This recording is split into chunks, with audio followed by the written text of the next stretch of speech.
boundaries, and we don't specify in which zones. And then there's the fill, more than 100 cubic yards of fill, but less than 1,000 of fill or excavation.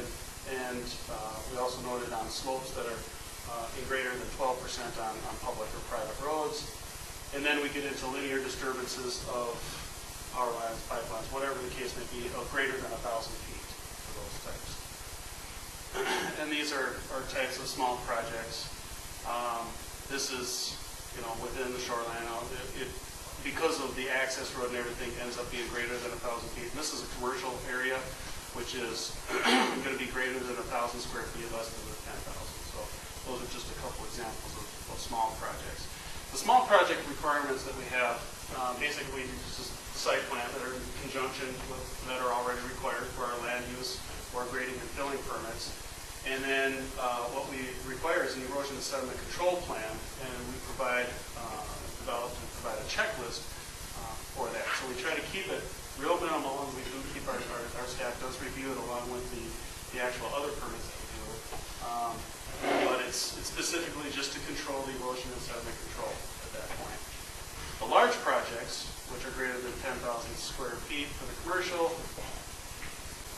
all subdivisions, which we've already been reviewing, and those that are greater than 1,000 cubic yards of filler excavations, and projects resulting in greater than 25% of impervious surface coverage within the North Shore Management Zone. Examples of large projects, and you see that.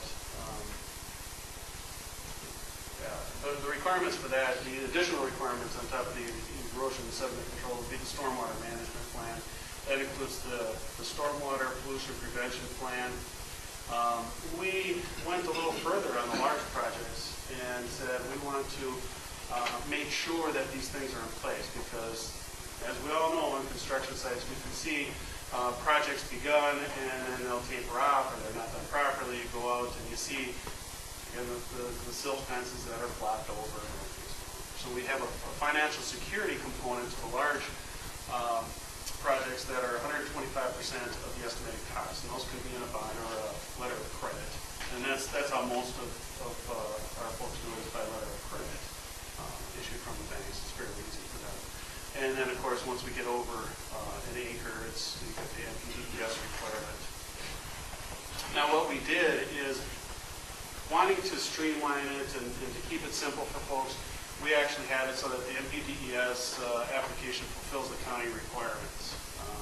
For the application, we would still have the financial security portion of that, but we did not want to create redundancies in that particular program. We wanted to actually focus more on those that are less than an acre, but more than the exempted parts. And then we also had a provision in no land disturbance activities are permitted on slopes greater than 18% unless protective measures are developed and approved. And actually our biggest customer of this one is the ski hill, ski hill. We do a lot of projects out there. Currently the program status, we worked with the PCA for a few years with that stormwater partnership grant. The commissioners decided this last late fall to go ahead and drop that part.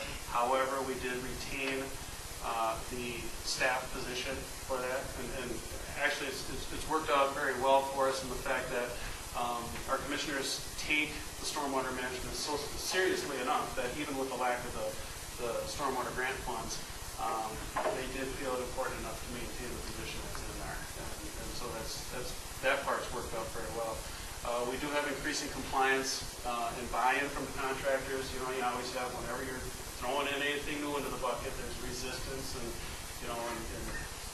oh God, the road's coming to an end and everything like that. But over time, we realized that most of the projects are small projects, and the requirements on those small projects are fairly minimal.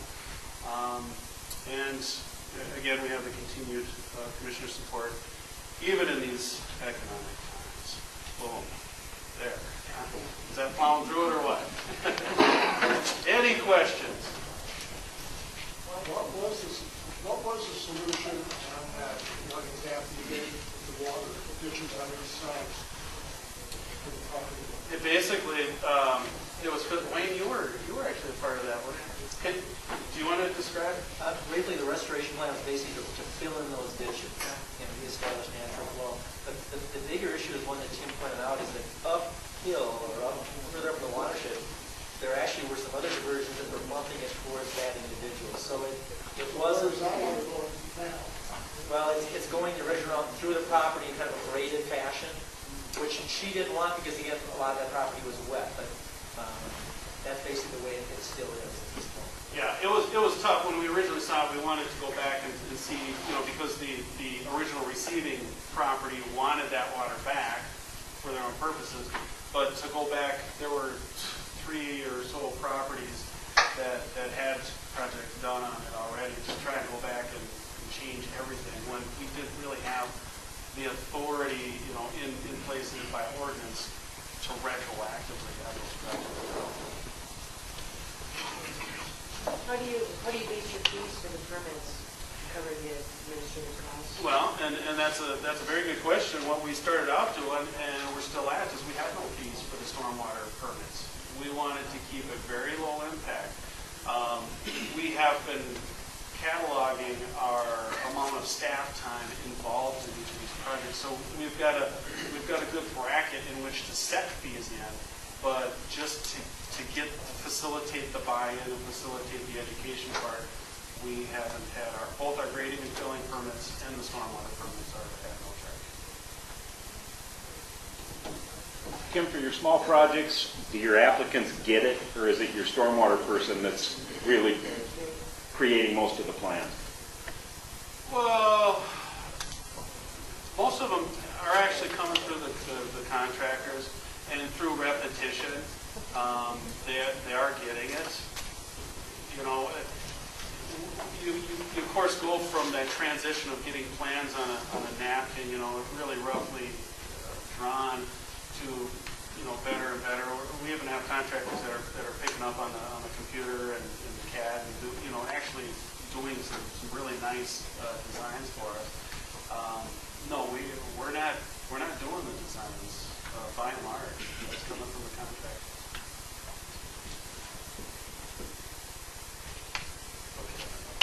Alrighty. Out of the way between the lunch. Thank you, Tim.